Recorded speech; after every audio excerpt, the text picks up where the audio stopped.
Odisha train accident. దాదాపు 300 మంది దాకా తమ ప్రాణాలని కోల్పోయారు. దాదాపు 900 మంది గాయపడ్డారు. ఇది చాలా బాధాకరమైన విషయం. ఈ వీడియో రిలీజ్ అయ్యేలోపు చనిపోయిన వారి సంఖ్య పెరగొచ్చు. అసలు ఈ యాక్సిడెంట్ ఎలా జరిగింది అనే విషయం 3D మ్యాప్ గ్రాఫిక్స్తో ఒక సగటు మనిషి కూడా అర్థమయ్యే విధంగా చెప్తా. దీంతోపాటు యాక్సిడెంట్లో ఎన్ని ట్రైన్స్ ఇన్వాల్వ్ అయ్యాయి, ఎవరి లోపాల వల్ల ఈ యాక్సిడెంట్ జరిగింది, కవచ్ అనబడే ట్రైన్ సేఫ్టీ సిస్టమ్ అంటే ఏంటి, ఒకవేళ కవచ్ కనుక అక్కడ ఇన్స్టాల్ చేసి ఉంటే ఈ యాక్సిడెంట్ను ఆపగలిగే వాళ్ళమా వంటి ఇంట్రెస్టింగ్ విషయాల గురించి చెప్తా. దీంతోపాటు ఈ యాక్సిడెంట్ ఇండియన్ స్కిల్ సిస్టమ్ పైన గ్లోబల్ లెవెల్లో ఎటువంటి ఇంపాక్ట్ను క్రియేట్ చేయబోతోంది, ప్రపంచ దేశాలు ఈ ట్రాజిడీకు ఎలా స్పందించారో కూడా చెప్తా. డైరెక్ట్గా పాయింట్కి వెళ్తే ఈ యాక్సిడెంట్ జరిగింది ఇక్కడ ఒడిశా రాష్ట్రంలోని బాలాసోర్ రైల్వే స్టేషన్ నుండి కొద్ది దూరంలో ఉన్న బాలేశ్వర్ అనబడే ప్రాంతంలోని ఈ స్పాట్ను బాహానాగా బజార్ రైల్వే లెవెల్ క్రాసింగ్ అంటారు. వెస్ట్ బెంగాల్ రాష్ట్రంలోని షాలిమార్ నగరం నుండి తమిళనాడు రాష్ట్రంలోని చెన్నై సిటీకు వెళ్ళే ట్రైన్ పేరు కోరమండల్ ఎక్స్ప్రెస్. ఈ కోరమండల్ ఎక్స్ప్రెస్ జూన్ 2 శుక్రవారం రోజు షాలిమార్ నుండి చెన్నై వైపుగా వెళ్తోంది. ట్రైన్ సాయంత్రం 6:45 బాలాసోర్ రైల్వే స్టేషన్కు చేరుకుంది. బాలాసోర్ నుండి 6:50 బయలుదేరింది. 10 నిమిషాల తర్వాత అంటే సాయంత్రం 7 గంటలకు ట్రైన్ బాలేశ్వర్కు దగ్గరగా ఉన్న బాహానాగా బజార్ రైల్వే క్రాసింగ్ దగ్గరకు చేరుకుంది. రైల్వే క్రాసింగ్ అంటే మీ అందరికీ తెలుసు. రైల్వే క్రాసింగ్కి ఒకటి కంటే ఎక్కువ రైల్వే ట్రాక్స్ ఉంటాయి. ఇక్కడే ట్రైన్స్ తమకు ఇచ్చిన సిగ్నల్ ప్రకారం ట్రాక్స్ను చేంజ్ అవుతూ ఉంటాయి. So Coromandel train track number 1 నుండి ట్రాక్ నెంబర్ 2కు చేంజ్ కావాలి. బట్ కొన్ని టెక్నికల్ ఫాల్ట్స్ కారణంగా లేదా సిగ్నల్ సరిగ్గా అందకపోవడం వల్ల ఈ ట్రైన్ ట్రాక్ 1 నుండి ట్రాక్ 2కు చేంజ్ కాలేదు. ట్రాక్ నెంబర్ 2కు చేంజ్ కాకుండా అలాగే ట్రాక్ నెంబర్ 1లోనే ఈ కోరమండల్ ఎక్స్ప్రెస్ ట్రైన్ కొద్దిసేపు వెళ్ళి ట్రాక్ నెంబర్ 1లో ఆల్రెడీ నిలబడి ఉన్న గూడ్స్ ట్రైన్కు వెళ్ళి గుద్దింది. ఈ ఘర్షణ కారణంగా అంటే ఈ కొలిజన్ కారణంగా 10 నుండి 12 కోచ్లు డీరైల్ అయ్యాయి. డీరైల్ అంటే పట్టాల నుండి తప్పిపోయి పక్కన ఉన్న ఇంకొక రైలు పట్టాల వద్దకు జరిగి ట్రాక్ నెంబర్ 3 దగ్గరకు వెళ్ళి పడిపోయాయి. ఈ ట్రాక్ 3 వైపు బెంగళూరు నుండి హౌరాకు వెళ్తున్న సూపర్ ఫాస్ట్ ఎక్స్ప్రెస్ డీరైల్ అయిన కోచెస్ను గుద్దుకుంది. దీంతో హౌరా ఎక్స్ప్రెస్ యొక్క 5 కోచెస్ కూడా పట్టాల నుండి తప్పిపోయాయి. ఈ యాక్సిడెంట్లో ఇప్పటి వరకు 300 మంది చనిపోయారు. కొన్ని ఆర్టికల్స్ లైక్ India.com అయితే ఈ యాక్సిడెంట్లో మొదటగా హౌరా సూపర్ ఫాస్ట్ ట్రైన్ యొక్క పట్టాలు తప్పిపోయి పక్కనున్న ట్రాక్ వద్దకు పడ్డాయి. ఈ కోచెస్ను కోరమండల్ ఎక్స్ప్రెస్ తర్వాత గుద్దింది అంటున్నారు. డిఫరెంట్ వర్షన్స్ వస్తున్నాయి. బట్ ఎలా అయితే ఏమి, యాక్సిడెంట్ అయితే జరిగిపోయింది. ఈ ఫోటోలో మీరు చూడొచ్చు, ఇక్కడ మీకు రైల్వే ట్రాక్స్ కనిపిస్తాయి. ఈ కోచెస్ అన్ని డీరైల్ అయిన కోచెస్. రైల్వే చరిత్రలో ఇది one of the biggest accident. 1981లో బీహార్లో జరిగిన ట్రైన్ యాక్సిడెంట్లో దాదాపు 800 మంది చనిపోయారు. దాని తర్వాత ఒడిశాలోనే ఇంత పెద్ద మొత్తంలో ప్యాసింజర్స్ చనిపోయారు. బాధాకరమైన విషయం ఏంటి అంటే ఈ యాక్సిడెంట్ వల్ల దాదాపు 300 మంది చనిపోయారు. Number still counting. ఇది ఇండియాకు డైజెస్ట్ కాదు. ఈ యాక్సిడెంట్ సమయంలో కోరమండల్ ఎక్స్ప్రెస్లో ప్రయాణం చేస్తున్న అనుభవ్ దాస్ అనే వ్యక్తి ట్విట్టర్లో లైవ్ ఇన్సిడెంట్ గురించి ట్వీట్ చేసిన ట్వీట్స్ ఇక్కడ చూడొచ్చు. ఈ కాలిజన్ ఎంత భయంకరంగా జరిగింది అంటే డెడ్ బాడీస్ను తీయడానికి గ్యాస్ కట్టర్స్ వాడి కోచెస్ను కట్ చేసి మరీ డెడ్ బాడీస్ను తీస్తున్నారు. దాదాపు 80 నుండి 100 కిలోమీటర్ల స్పీడ్లో గుద్దుకోవడం అనేది హెవీ డ్యామేజ్ను కలగజేసింది. బికాజ్ హౌరా అనేది సూపర్ ఫాస్ట్ ఎక్స్ప్రెస్ కాబట్టి. కోచెస్ శాండ్విచ్ అయిన దృశ్యాలు కూడా ఇక్కడ చూడొచ్చు.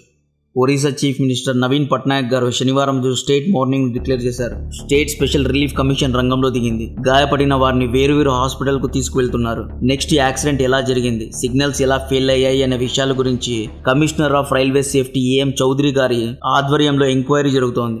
ప్రిలిమినరీ ఇన్వెస్టిగేషన్లో అంటే ఇనీషియల్ ఇన్వెస్టిగేషన్లో బయటకు వచ్చిన విషయం కోరమండల్ ఎక్స్ప్రెస్ ట్రైన్కు ఇచ్చిన సిగ్నల్ ఫెయిల్ అయ్యింది అని. మనం ఇప్పుడు 21st సెంచరీలో ఉన్నాం. ఇంత టెక్నాలజీ అందుబాటులో ఉండి కూడా ఇంకా సిగ్నల్స్ ఫెయిల్ అవ్వడం అనేది not at all digestible. Odisha train యాక్సిడెంట్లో కవచ్ అనే ఆటోమేటిక్ ట్రైన్ ప్రొటెక్షన్ సిస్టమ్ అనేదే లేదు. ఈ కవచ్ ఎలా పనిచేస్తుంది? ఒకవేళ ఈ కవచ్ అక్కడ ఉండి ఉంటే మనం చనిపోయిన వారి యొక్క ప్రాణాలు కాపాడి ఉండే వాళ్ళమ్మా అంటే ఎస్, తప్పకుండా ఈ యాక్సిడెంట్ను అవాయిడ్ అయితే చేసేవాళ్ళం. 2022 మార్చ్లో వచ్చిన యూనియన్ బడ్జెట్లో ఆత్మ నిర్భర్ భారత్లో భాగంగా ఈ కవచ్ అనే సిస్టమ్ను మొదటగా లాంచ్ చేశారు. ఈ సిస్టమ్ను 3 ఇండియన్ కంపెనీస్ తయారు చేశాయి. దీన్ని తయారు చేయడానికి దాదాపు 20 నుండి 30 కోట్లు ఖర్చు అయ్యాయి. ప్రతి ఒక్క ట్రాక్లో ప్రతి ఒక్క కిలోమీటర్కి 1 చొప్పున RFID ట్యాగ్స్ను ఇన్స్టాల్ చేస్తారు. RFID అంటే radio frequency identification tags. And ఈ RFID ట్యాగ్స్ను ప్రతి ఒక్క స్టేషన్లో కూడా ఇన్స్టాల్ చేస్తారు. ఈ RFID ట్యాగ్స్ యొక్క పని ట్రాక్లో వెళ్తున్న ట్రైన్ యొక్క లొకేషన్ను, ట్రైన్ యొక్క డైరెక్షన్ను, ట్రైన్ యొక్క రియల్ టైం డేటాను జీపీఎస్ యాంటీనాకు పంపడం. స్టేషన్లో ఉన్న RFID ట్యాగ్స్ యొక్క పని కూడా స్టేషన్లో ఏ ట్రైన్ ఆగింది, ఏ ట్రాక్లో ఆగింది, ఎంతసేపు ఆగింది, ఏ డైరెక్షన్లో ఆగింది అన్న ఇన్ఫర్మేషన్ను రేడియో యాంటీనాకు పంపడం. రేడియో యాంటీనా పని RFID ట్యాగ్స్ ఇచ్చిన మొత్తం ఇన్ఫర్మేషన్ను రేడియో సిగ్నల్స్ ద్వారా జీపీఎస్ శాటిలైట్స్కు పంపడం. జీపీఎస్ శాటిలైట్స్ ఎక్కడ ఉంటాయి అంటే అర్త్ ఆర్బిట్లో ఉంటాయి.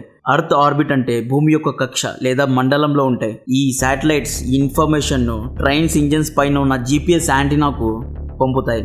ఈ ఇంజన్ పైన ఇక్కడ ఉంది చూడండి, దీన్నే జీపీఎస్ యాంటీనా అంటారు. దీన్ని జీపీఎస్ లేదా రేడియో యాంటీనా అని కూడా పిలుస్తారు. జీపీఎస్ యాంటీనా ద్వారా ట్రైన్స్ ఇండియాలో ఏ మూలాన ఉన్న ఇన్ఫర్మేషన్ పంపొచ్చు. బికాజ్ ఈ శాటిలైట్ ఎక్స్క్లూజివ్లీ ట్రైన్ సేఫ్టీ కోసమే పనిచేస్తుంది. ఇండియాలో ఉన్న అన్ని ట్రైన్స్ను శాటిలైట్ ట్రాక్ చేస్తుంది, మానిటర్ చేస్తుంది, మొత్తం ట్రైన్ నెట్వర్క్ను ఇంటిగ్రేట్ చేస్తుంది. ఇంటిగ్రేట్ అంటే మొత్తం ట్రైన్స్ను, రైల్వే స్టేషన్స్ను ఒకరితో ఒకరిని కలుపుతుంది. ఈ జీపీఎస్ యాంటీనా నుండి సిగ్నల్స్ ట్రైన్ను నడిపే డ్రైవర్ దగ్గరకు వెళ్తాయి. ఫర్ ఎగ్జాంపుల్, ఒక ట్రైన్ వెళ్ళే ట్రాక్లో ఇంకొక ట్రైన్ ఉంటే శాటిలైట్ ద్వారా సిగ్నల్ వస్తుంది. 2 ట్రైన్స్ ఇన్ సేమ్ ట్రాక్ అనే సిగ్నల్ లేదా అలారం వస్తుంది. ఈ అలారం వస్తే పైలట్ ట్రైన్ను ఆపకపోయినా ట్రైన్ ఆటోమేటిక్గా ఆగిపోతుంది.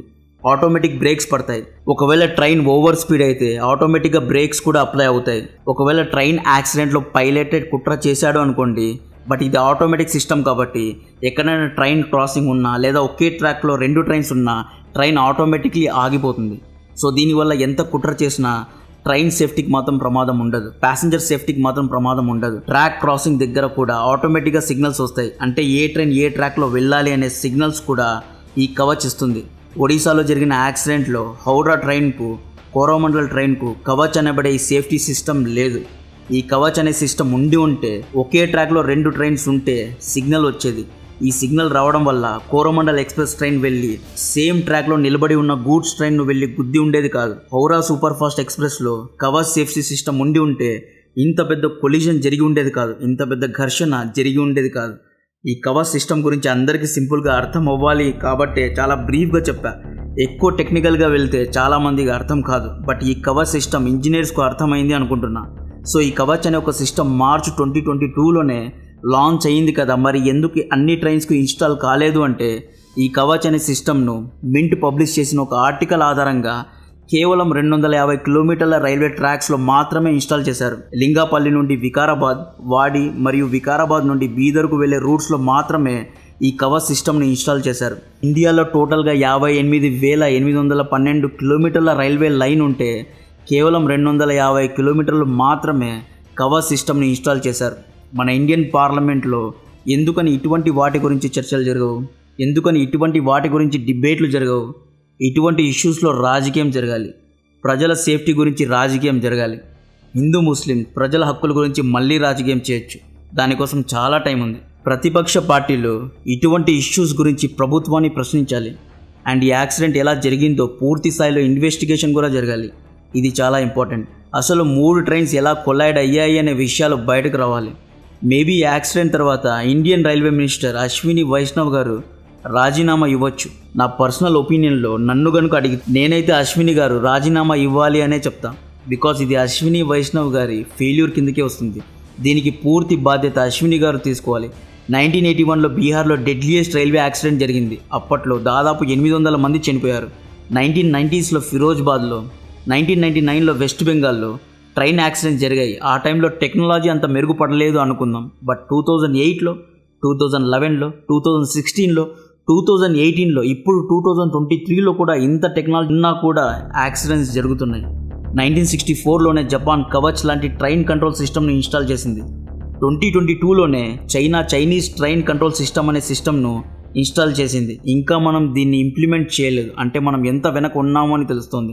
సెంటర్ను ఇప్పటి వరకు రూల్ చేసిన కాంగ్రెస్, బీజేపీ పార్టీలు రైల్వే సేఫ్టీను సంరక్షించడంలో ఫెయిల్ అయ్యారు. పార్లమెంట్లో ఇటువంటి ఇష్యూస్ గురించి చర్చలు జరగాలి, పెద్ద ఎత్తున జరగాలి. అన్ని పార్టీస్ కలిసి దీనికి ఒక సొల్యూషన్ను తీసుకురావాలి. కవచ్ సిస్టమ్ను మిగతా 58,000 కిలోమీటర్ల వరకు ఎంత సమయంలో ఇన్స్టాల్ చేయగలరు అని ప్రభుత్వాన్ని ప్రశ్నించండి.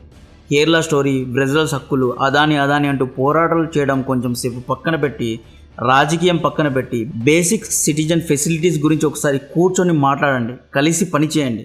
మనోళ్ళు పార్లమెంట్లో డిబేట్ అంటే ఒకరిపై ఒకరు నిందలు వేసుకుంటారు. Congress party BJP party railway సిస్టమ్ను మెయింటైన్ చేయడంలో ఫెయిల్ అయ్యింది అంటే దీనికి కౌంటర్గా బీజేపీ పార్టీ కాంగ్రెస్ హయాంలో ఎన్ని యాక్సిడెంట్స్ జరిగాయో చూడండి అని ఒక పెద్ద లిస్ట్ ఇస్తుంది. Yes, BJP leader Ashwini Vaishnav హయాంలో ఇంత టెక్నాలజీ అందుబాటులో ఉన్నా కూడా ఇటువంటి యాక్సిడెంట్ ఇంత పెద్ద స్థాయిలో జరగడం అనేది మిస్ మేనేజ్మెంట్ అనే చెప్పాలి. పర్సనలీ నా ఒపీనియన్ అయితే కవచ్ సిస్టంలో కూడా మన వాళ్ళు కంట్రోలర్స్ను పార్ట్స్ను చైనా నుండో లేదా తైవాన్ నుండో ఇంపోర్ట్ చేసుకుంటూ ఉంటారు. బికాజ్ మన దగ్గర మిడ్ లెవెల్ మ్యానుఫ్యాక్చరింగ్ ఫెసిలిటీస్ లేవు. ఇండియాలో ఇది బిగ్గెస్ట్ ప్రాబ్లం. మనలో చాలా మందికి ట్రైన్ అంటే ఎమోషన్. ఇప్పటికీ మనం లేదా మన ఫ్యామిలీ మెంబర్స్ ట్రైన్లో ప్రయాణిస్తూ ఉంటారు. అటువంటి ట్రైన్స్ యొక్క సేఫ్టీలో మనం అడ్వాన్స్డ్గా లేము అనేది ఎక్కడో అందరినీ ఆలోచింపజేసే విషయం. ఒక యాక్సిడెంట్ జరిగిన తర్వాత అందరూ మేలుకొని ప్రభుత్వాన్ని దూషించడం కాదు, అన్ని పార్టీలు తమ యొక్క ఎలక్షన్స్ ఎజెండాలో free power, free food, free వాటర్తో పాటు జీరో ట్రైన్ యాక్సిడెంట్ అష్యూర్డ్ అనే పాయింట్ను కూడా యాడ్ చేయాలి. మనం ఇండియాను చైనాతో పోల్చుకుంటాం, ఇండియా సూపర్ పవర్ అవుతుంది అంటున్నాం. బట్ బేసిక్ లెవెల్లో సేఫ్టీ లేనప్పుడు ప్రపంచ దేశాలు కూడా మనల్ని ఇమ్మెచ్యూర్గానే చూస్తాయి. జియో పాలిటిక్స్ను ఫాలో అయ్యే వారికి ఈ విషయం అర్థమవుతుంది. ఇండియా దుబాయ్తో కలిసి అండర్ వాటర్ ట్రైన్ను కట్టాలి అనుకుంటోంది.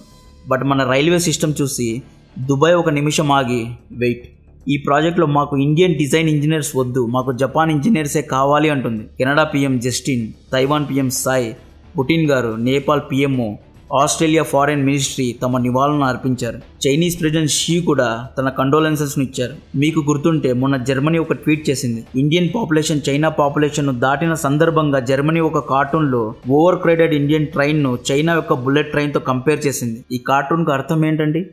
దీనికి అర్థం ఏంటి అంటే ఇండియాలో స్కిల్ లేదు, ఇండియా చైనా కంటే చాలా వెనకబడి ఉంది అని. చైనా ఇండియాను మాక్ చేస్తూ ఇండియా దగ్గర మాకంటే ఎక్కువ పాపులేషన్ ఉంది, బట్ స్కిల్ వైజ్గా ఇండియా మాకంటే చాలా వెనకబడి ఉంది అని హేళన చేసింది. ఒడిశా ట్రైన్ యాక్సిడెంట్ వంటి విషయాలు వరల్డ్ స్టేజ్లో మనల్ని తక్కువ చేస్తాయి, మన స్కిల్స్ పైన వేలెత్తి చూపిస్తాయి. ఇండియన్స్ అందరికీ స్కిల్స్ లేదు అని నేను చెప్పట్లేదు. మన ఇండియన్స్లో చాలామంది ఫారిన్ కంట్రీస్లో సీఈఓస్గా, మేనేజర్స్గా, ఇంజనీర్స్గా పనిచేస్తున్నారు, నో డౌట్. బట్ ఇండియాలో మనం ఫెయిల్ అవుతున్నాం. యాజ్ అన్ ఇండియన్ ఇంజనీర్గా ఇది నాకు కూడా వర్తిస్తుంది. ఎక్కడో స్కిల్ వైజ్ నేను కూడా ఇండియాకు అంతగా కాంట్రిబ్యూట్ చేయలేకపోయా.